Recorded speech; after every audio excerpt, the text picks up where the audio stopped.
Welcome back to the 411 Podcasting Network. I am your host, Larry Csonka, and this is a breaking audio update of the 411 on Wrestling Podcast. You can follow us on iTunes, Stitcher, Spotify, Google Play, YouTube, and of course the 411mania.com website. Please make sure to subscribe and share the show around, and if you have time, leave us a 5-star review on iTunes. For the second time today, Jeremy Lambert Jr. III is back with me. Jeremy, how are you? Very well. It has been a day of anticipation, and the moment has arrived, or it arrived about an hour and a half ago, but it is here, Larry.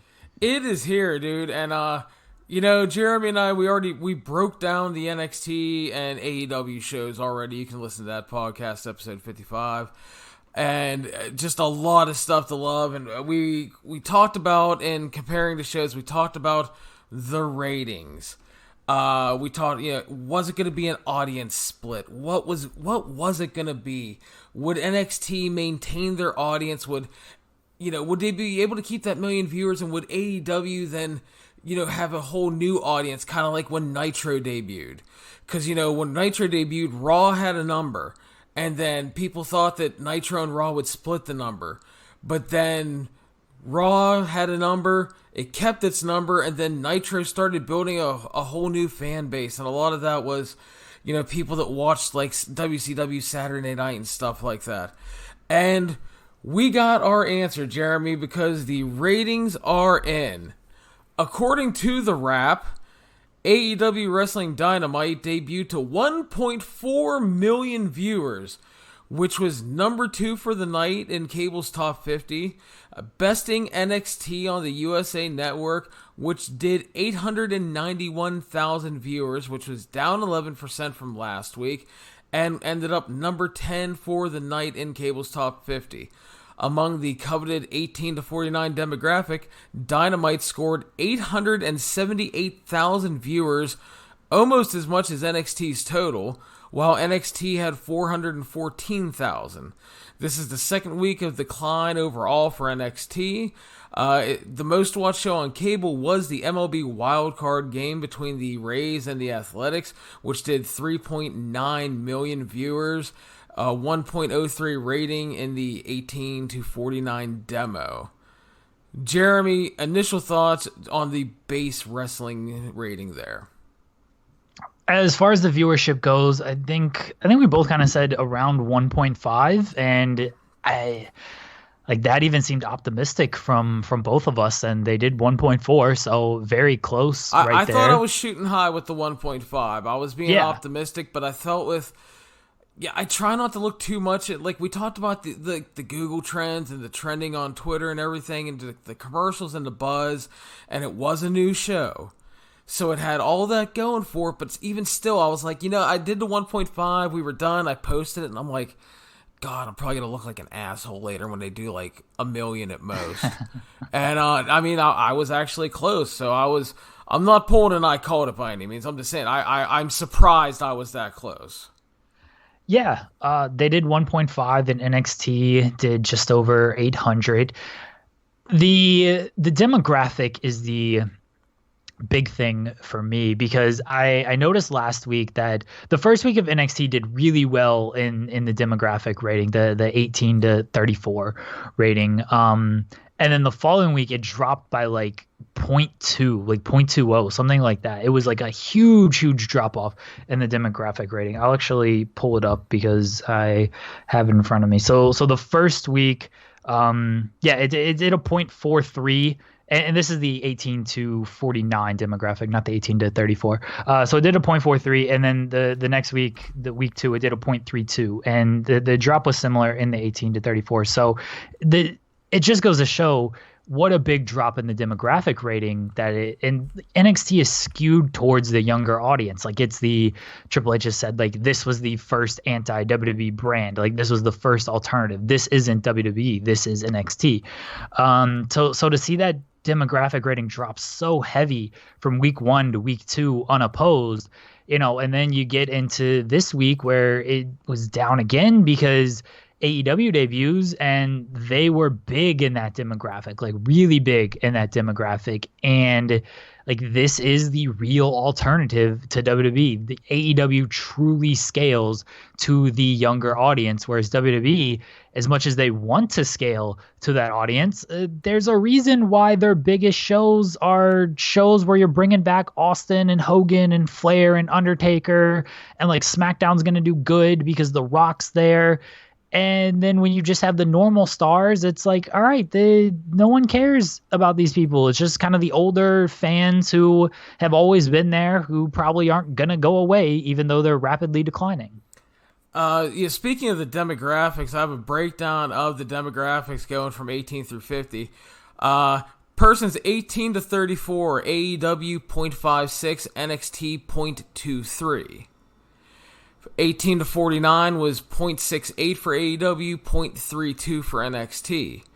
25 to 54 was 0.74 for AEW, 0.36 for NXT. Persons 50 and over, this is the demographic NXT one, 0.36 to 0.34. And they barely won it. And they barely, yes, but AEW kind of slaughtered them in the main demographics. Overall, Jeremy, 2.3 million people watched wrestling on Wednesday night. I think that's the other thing we talked about is, what would be the overall total? We knew that about 1 million, 1.1 watched NXT the first week, and it was a little bit lower in the second week. So there's a base audience of 1.1 watching on Wednesday. So would AEW cut into that, and would they split, or would they increase? And it was a big increase with AEW, and it shows that like just as many people watched wrestling on Wednesday than watched wrestling on Monday, which is the home of wrestling. And it's pretty obvious by the demographic breakdown that it's not like, okay, literally every single wrestling fan who watches on Monday is also watching on Wednesday. It's not like that at all. Like there is an audience out there that Raw and WWE just in general is not capturing, that AEW now has hold of. Yeah, and that's very important. Another important note for AEW and TNT is that AEW's rating was roughly 3 times as many viewers as the replay movies that TNT traditionally showed on Wednesday nights. So that is obviously a big plus for them. As we know, TNT is paying production costs for the show, and they're splitting ad revenue. So that will bode well for them in the ad revenue department. The other thing is you talked about NXT and the decline. NXT Week 1 did 1.179 million viewers. Week 2 did 1.006 million viewers. And then in the third week dropped to 891,000 viewers with the competition. And with the loss in Week 1, and please, again, we are going to stress this is Week 1, and it is, we've talked about this numerous times. We're not going to get a solid gauge till at least 6 to 8 weeks in, maybe even a little further into December, like Jeremy has said, because you have to have viewing habits, you have to have both programs establish their identities and what they're going to be, and just overall, can they keep up consistency? But the interesting thing was, and this never would have happened in the Monday Night Wars, WWE released a statement. Basically, it was like a concession speech. And it reads, and I quote, "Congratulations to AEW on a successful premiere. The real winners of last night's head-to-head telecasts of NXT on USA Network and AEW on TNT are the fans, who can expect Wednesday nights to be a competitive and wild ride, as this is a marathon, not a one-night sprint." So they're saying, fuck you, you beat us once. Okay. But it's not over. But obviously, something that never would have happened in the past. I thought this was a bold move by WWE to just get out in front and acknowledge, because they put this out before the ratings came out. So they, as you said, it was like a concession speech. Knew. Like, yeah, they knew that they got beat, and so they were going to get out in front of the story, try to look like the good guys, which is typically not what you would see from WWE. And They do make a point, and it's a point we've said many times. It is a marathon. It is not a 1 week sprint. Week one for AEW was always going to do very well. It did much better than both of us realistically thought. We were both cautiously optimistic, but realistically, I don't think we thought that at 1.4 like that. And then the demographics on top of that, like that was huge. So it did huge numbers, but I've always maintained, get back to me in December. Let me see what the numbers are in December. And I still like AEW produced a great show. I hope that they're still at 1 point. I hope they're better than 1.4 million in December. Like that's better for all of us. But I'm not naive to fall into the premiere debut trap, because this happens with literally every single television show. Well, the first week is great. A great example this year was the 90210 reboot. It did killer ratings the first week, and everybody's like, fuck, this is getting a second season, no doubt.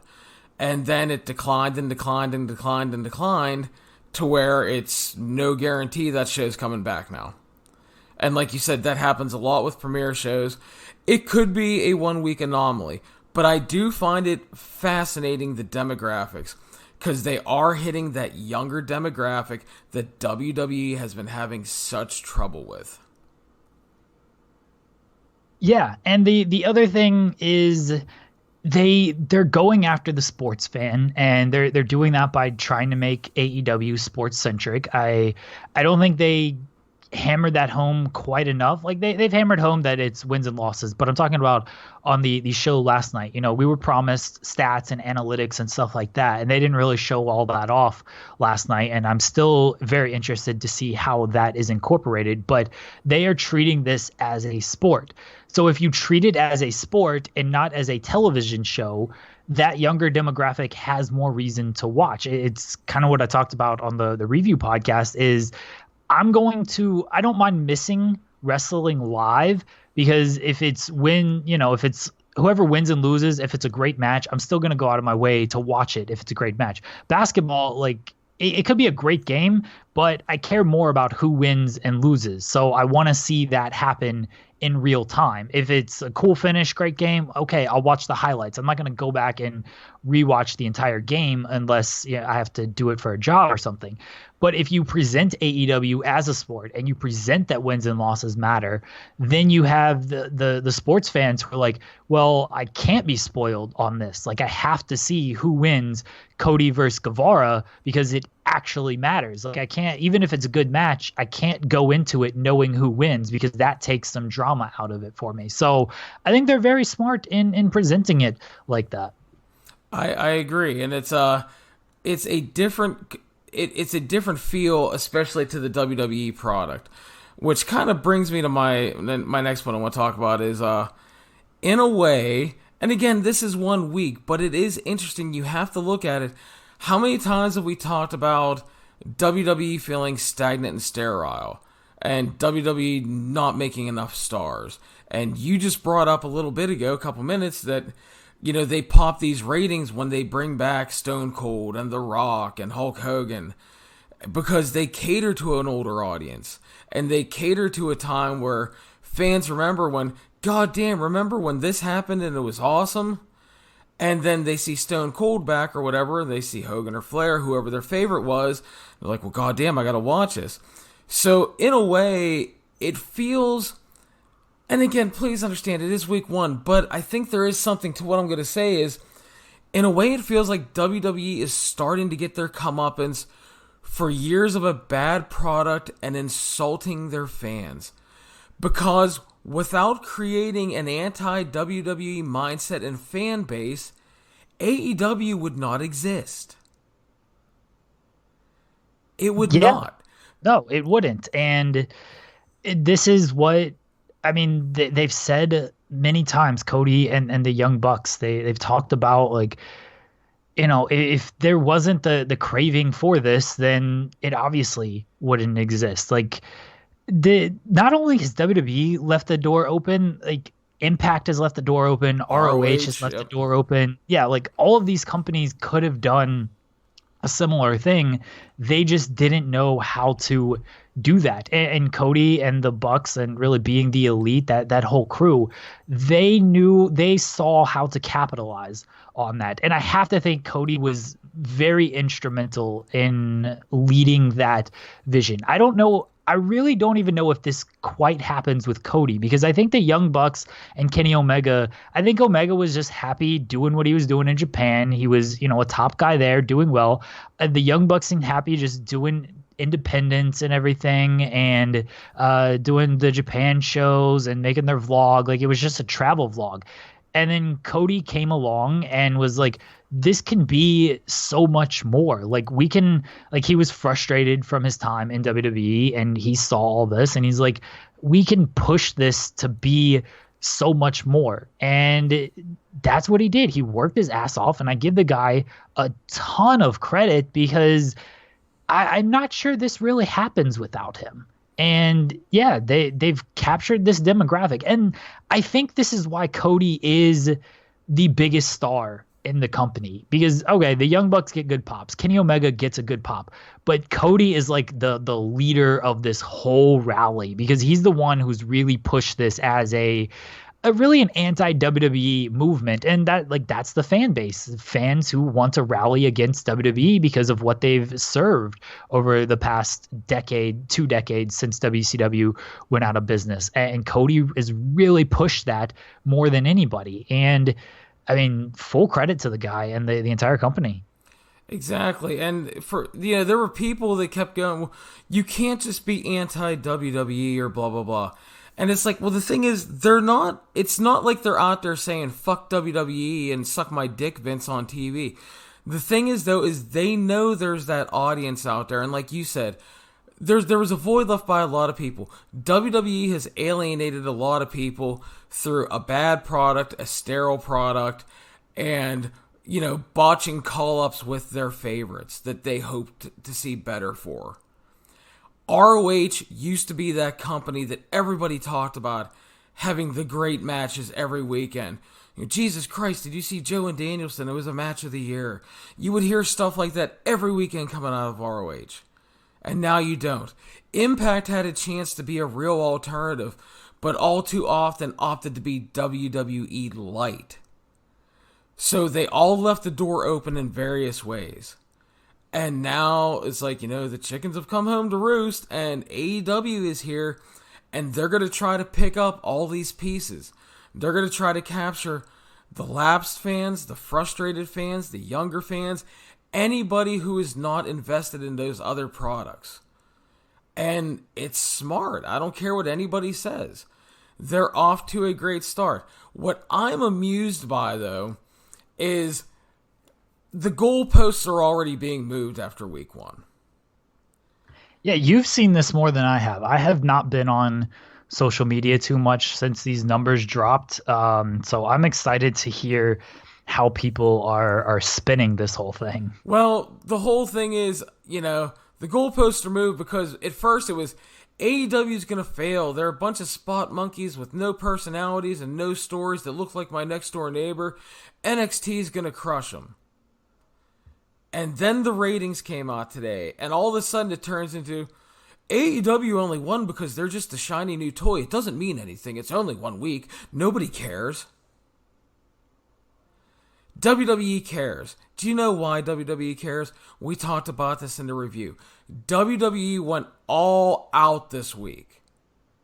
They fucking had 2 weeks of jump start to build an audience, and they built to a TV version of TakeOver. It was basically Clash of the Champions. 3 championship matches. You brought a top dollar talent, a highly paid talent in Finn Balor, and you're going to transfer him to NXT, which I don't hate, mind you, because I'm all for Finn Balor having bangers with a bunch of fresh talents and being used better. But you brought Finn Balor in. You give away Adam Cole and Matt Riddle in a TakeOver caliber match in the opener. You run limited to no commercials. You bring Tommaso Ciampa back. And you lost. And the thing is, and we talked about this too, Jeremy. Again, guys, go listen to episode 55. It's all there. This is not revisionist history. You cannot run a fucking mini takeover every week. You're going to burn out your wrestlers. You're going to burn out your audience. You're going to burn through all your big matches. And it's not going to mean a goddamn thing to the product. It's what we said in the preview, that they put everything into this show. They tried their damnedest to deviate or deter fans from watching AEW. And yeah, limited commercials. They had an overrun. They did a mini takeover. They brought back Balor. They brought back Ciampa. They pulled out all these stops here, and they still lost. And they lost in that big demographic. And this just goes to show that maybe the WWE stink is just too much for even NXT, because like we love NXT, and any WWE fan who watches NXT will tell you it's a night and day difference in the product. Like the takeovers are always great, the television is always good to great, and there's very little missteps on a lot of their shows. It would especially compared to WWE, but it's still technically WWE, and that's a point that a lot of people, some people want to ignore, some people want to. I'm sure one of the goalpost arguments has been like, okay, it is WWE, but it's a third brand, so okay, AEW that's out beat there their too. It's like Impact beating ECW on Sci-Fi.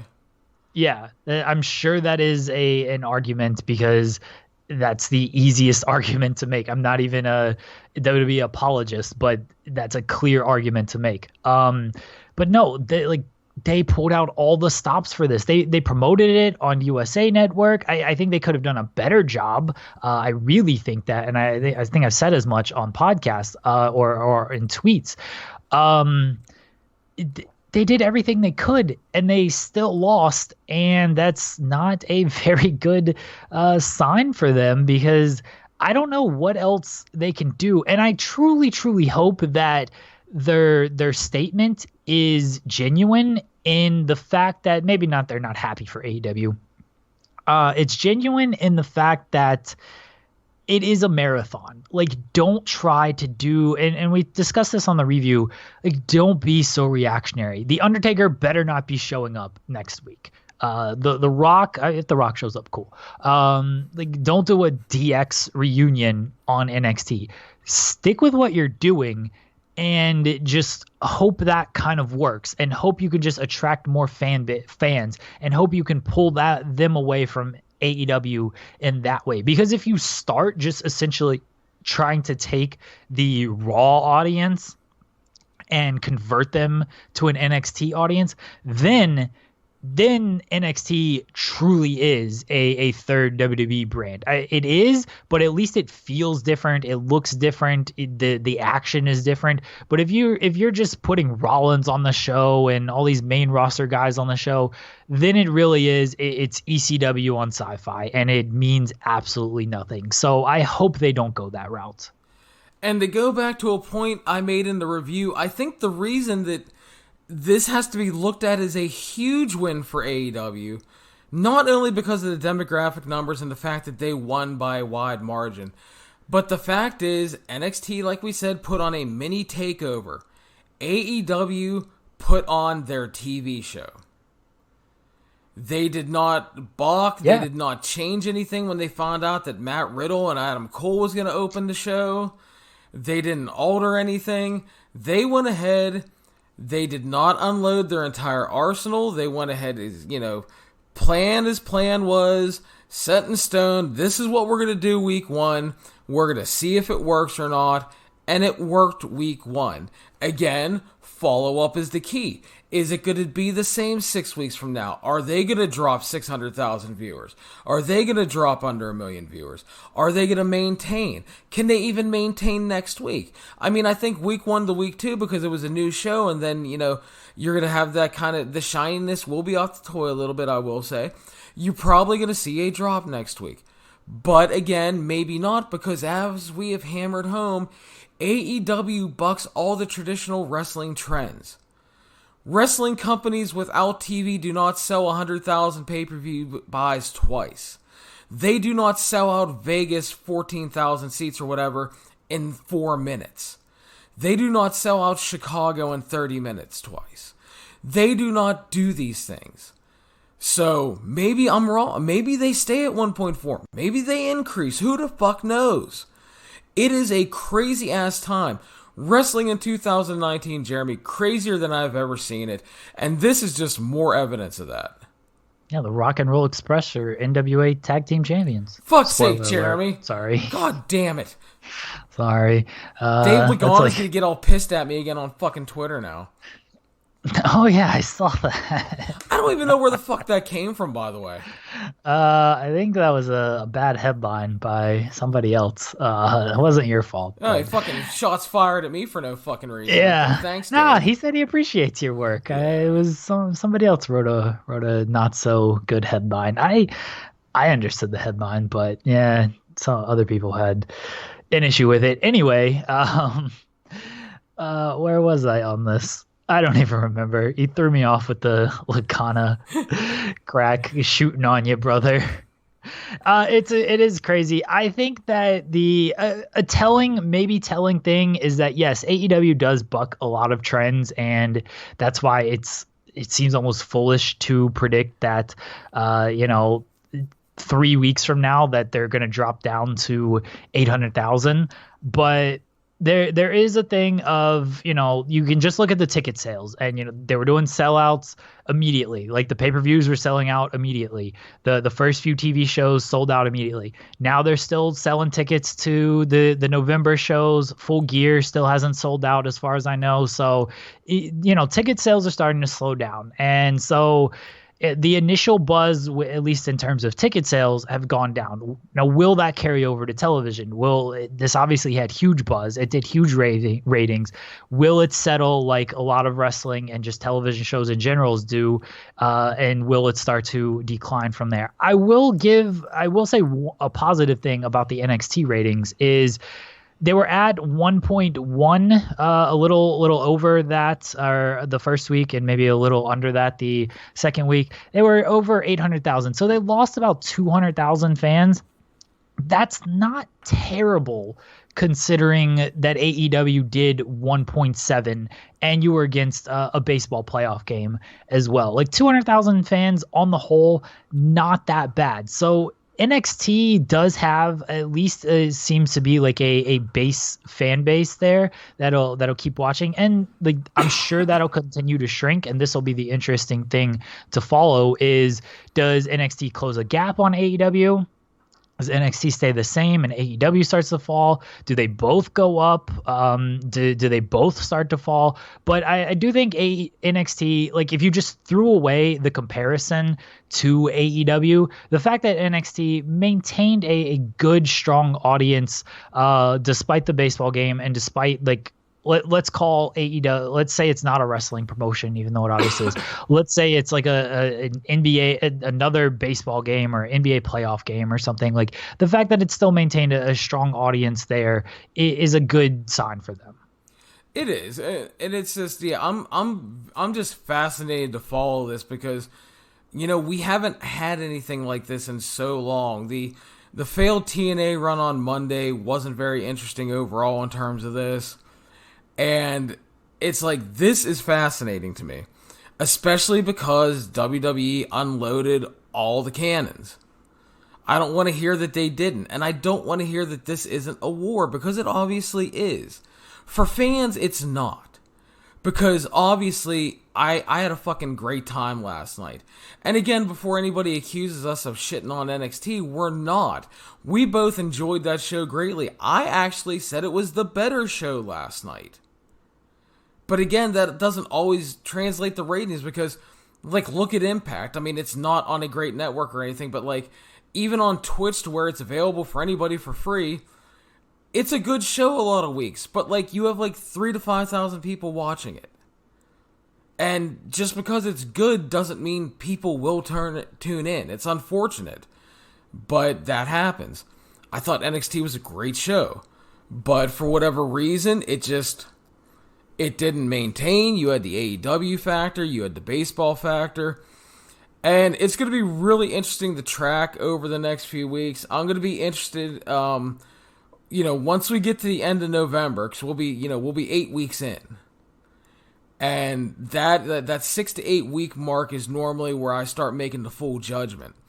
But I think week one, if you're AEW, if you're TNT, you have to be absolutely fucking thrilled.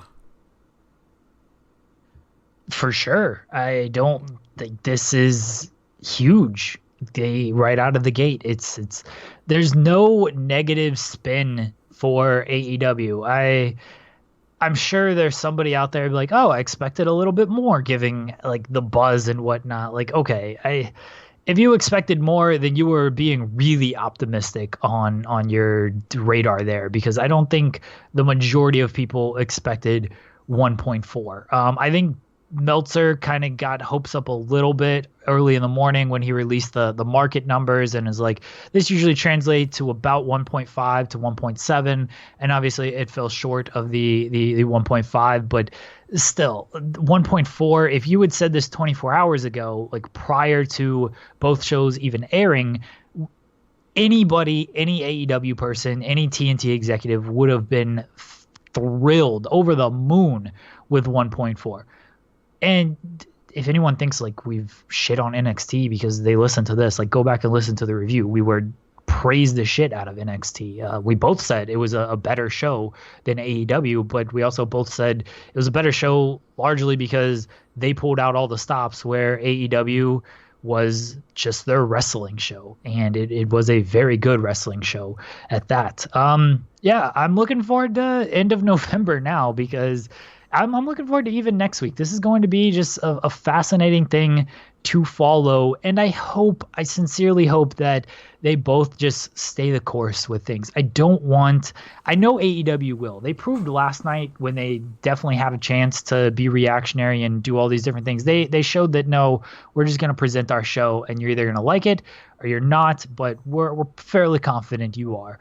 And they were right. NXT, I just stay the course, because we know NXT can be good, and I think they can continue to be great even if they're not giving you a takeover show every week. Like, they can continue to be great with 2 hours, but just stay the course with that. And if you're still getting critically acclaimed shows against AEW every single week in December, and then you can dangle the bigger arena carrot. Yeah, I going in before last night, before all the stuff started trending and all the Google Analytics came out, I was pretty confident AEW could do 800,000, because they pulled over 600,000 for that 1 hour special. So I'm like, 800 is a really realistic, strong number, I think, for week one.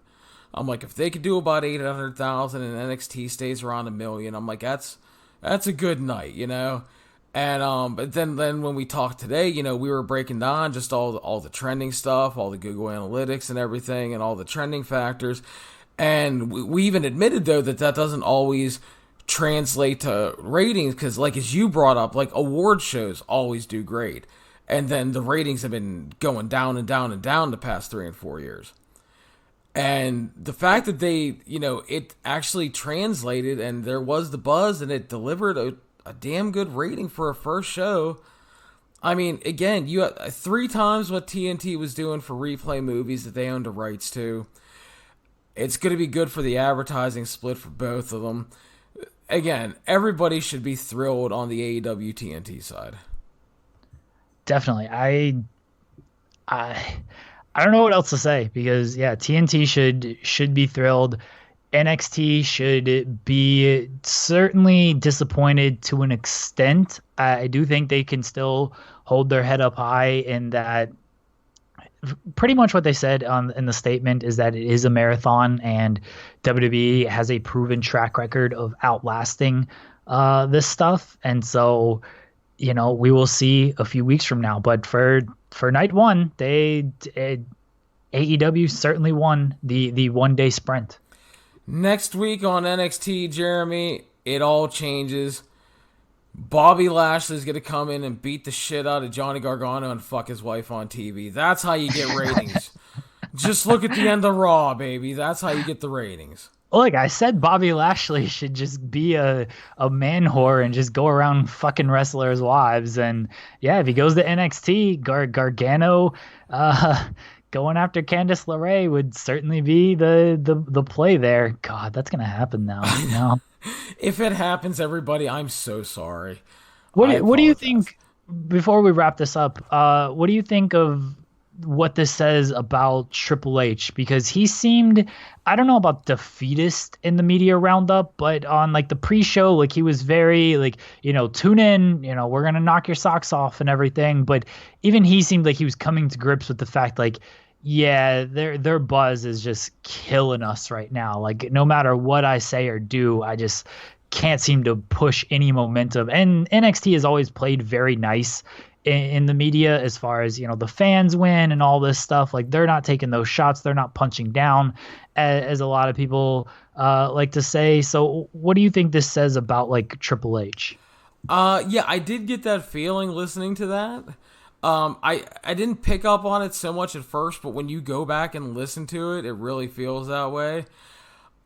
This is going to be interesting because this is now the first time that something is all on Triple H. This is his test drive for bigger things in the future.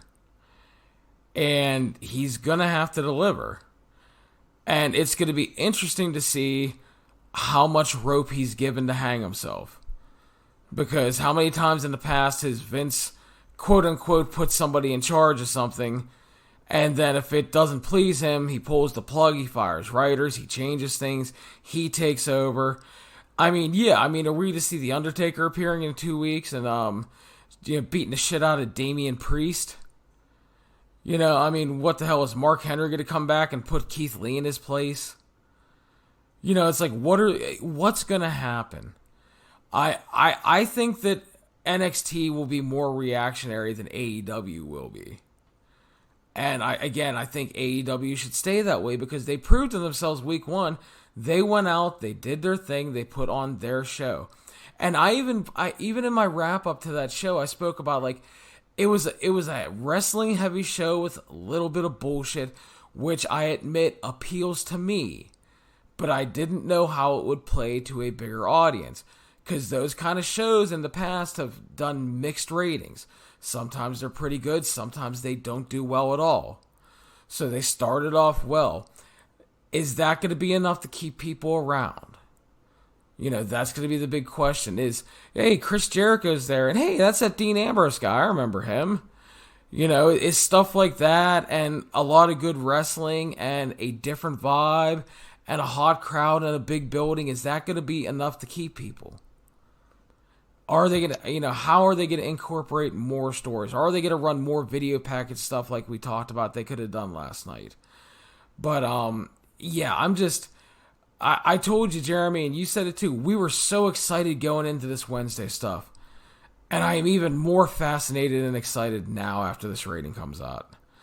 Number one, the shows were great. I love the shows. I had a fucking great time Wednesday night covering these shows. So much fun. Had a great time talking about them today. But the business side is also extra fascinating. And as you just brought up, the Triple H factor. How much rope does he get? Is he going to turn around? Is he going to prove himself? Can he do it? Will Vince allow him to do it? I think because he's Triple H and he is the son-in-law, he has more rope than just say someone Vince appointed, than just say Paul Heyman, Eric Bischoff, whomever Vince would put in charge of the brand. Like he's blood, not like technical blood, but you know what I'm saying. Like he has family ties to this man, and Vince should hopefully respect that. I don't know if he will, but you would think he would be like, okay, I'm going to trust my son-in-law with this. This is why I don't think Vince getting involved would be a good thing, because NXT has always presented itself as the alternative to WWE. And the problem is they're still WWE, and so people didn't buy it as an alternative, even though if you watch the two products, they're completely different brands. If Vince gets involved, yeah, then you're going to see the fucking Undertaker, and it's like, okay, cool. Now it really is just a third brand. I hope Triple H gives is given actual time to succeed. Because look, we came out of last night's show, and yeah, they blew a lot of stuff with the mini takeover stuff. They also set up a lot of stuff. You've got Ciampa coming back. You've added Finn Balor, and I talked about the importance of him down in NXT and how much he meant to taking that brand to the next level as a touring brand. Like, you've got Finn Balor coming in there now. Like, just stay the course with some of this stuff, and maybe you can start cutting into the AEW fans, because the AEW fans are going to be there. But if they do discover NXT, if they do see, hey, this is a real alternative, Vince isn't getting involved, maybe they go to that, because NXT can put on just as good a show as AEW can. And especially because AEW, I think both companies are going to rotate their stars and rotate their depth. And I think that'll be like, that could be helpful, but also harmful, because you're going to see next week on AEW, you'll see the top stars. You're probably not going to see like Hangman Page and Pac. I don't know if they're going to be featured next week, because you've got to get guys like Janela on there. You got to get guys like Luchasaurus and Jungle Boy on there, and a lot of the Jimmy Havoc, Darby Allin wasn't on there. They have plans for him. They've got a bunch of female talent that you have to still showcase. So like, you got more guys to rotate, and the same thing with NXT. Like, you got Keith Lee, Dijakovic. I know Damian Priest made a quick little appearance last night, but him, Tony Storm is potentially coming in. So you've got players that you can rotate in there. I just want both companies to stay the course, and if they do that, then I'll be really fascinated to see what the ratings are. And if Vince gets involved, I'll be less fascinated, just because NXT will just feel like, a third WWE brand, and I don't want that. Yeah, I don't want it to feel like Raw and SmackDown. I want NXT to feel like NXT, definitely. So that's kind of the breakdown, Jeremy. It's interesting already, and I think it's only going to keep getting interesting as the weeks go on. Definitely. I want to see what the numbers are next week and the week after, and then all the way up till November, and then what they are after that. And I want to see how these two companies react to each other, because we know what NXT can do differently. AEW could obviously make changes if they want to. I think they're more likely to stay the course. NXT can start traveling, go to a different arena. I want to see if AEW just keeps winning and keeps winning. Does NXT just go back to being a network show? Do they move nights while still being on USA? Do they go at 8:00 on USA, because that's when, and then they spin it as, well, that's SmackDown's old spot. That, this is when wrestling fans are used to it. Like, this is the stuff, like the long-term goal or the long-term game for both of these brands and companies is super interesting to me. It is a marathon. WWE is correct in that part of the statement. Can you imagine if, God forbid, I don't want anybody to fail and I don't want people losing their jobs, but can you imagine if AEW fails and in like 5 years there's a NXT AEW Wednesday Night Wars documentary on the network? Can you imagine the narration? AEW stole top WWE talent such as Cody Rhodes, Dean Ambrose, and Chris Jericho. Vince McMahon was forced to find some attitude and battle a billionaire that got into the wrestling business against him. It would be like the funniest thing, because the whole WCW revisionist history thing always cracks me up. Yeah, if they win the war, and I don't know who's winning this war. I hope they both win, honestly. Like, WWE's not going out of business. We all know that. And I hope AEW does have an actual like successful run. Like, I hope in 20 years we are still talking about AEW, and I think that would be great for everybody. I hope they don't add a second show and make it 3 hours long, but I hope we're still talking about them in 20 years. But yeah, if NXT WWE does win this war and AEW is gone in 2 years and we get the documentary, yeah, fuck. The revisionist history on that's going to be amazing. Yeah, and again, this is not we're saying AEW is going to kick WWE's ass and take them out of business. For number one, that would never happen. But number two, it's just what I kind of talked about at the beginning about frustration in fans and stuff. People want an alternative. They want something different. That's why a lot of people were gravitating towards NXT, because it didn't feel like Raw. It didn't feel like SmackDown. It didn't feel like an average WWE pay-per-view. Even WWE fans wanted something different. And then you had a group of people, too, that you have all these independent talents that they loved, like Daniel Bryan and Sami Zayn and Kevin Owens coming in, and Japanese fans that liked Asuka and Shinsuke Nakamura and stuff like that. And so it was exciting for them to kind of see them in a setting to where they could still thrive, but yet also make it to the big time and get paid. And yeah, so it's just, I want an alternative. I want good wrestling. I want good shows. I got good shows Wednesday night. I was really happy. But the business side at the same time also fascinates me to no end. Look, the business side fascinates me because I want more people clicking all of my shit so I can get paid more money. That too. But seriously, yeah. Not even going to lie about it. That's, we're... Appreciate your honesty, Jeremy. Yeah, not to say we don't love wrestling, because we do, but I like being able to support my family and keep my bills going, and keep my bills paid, I should say. So, and I mean, I know you feel the same way, whether you outright admit it, but come on, we all like money. Exactly. So I think that'll wrap us up. Again, we'll be back after Hell in a Cell, which is a huge 3-match card as of this recording. Everything's going an hour. That's right. Broadway's all night long. So we thank you guys. Again, you can follow the 411 on Wrestling Podcast on iTunes, Stitcher, Spotify, Google Play, YouTube, and of course the 411mania.com website. Please make sure to subscribe to the show, share us around on social media, and if you have time, leave us a 5-star review on iTunes. Jeremy, have a good day, brother. Thank you again. You do the same, buddy.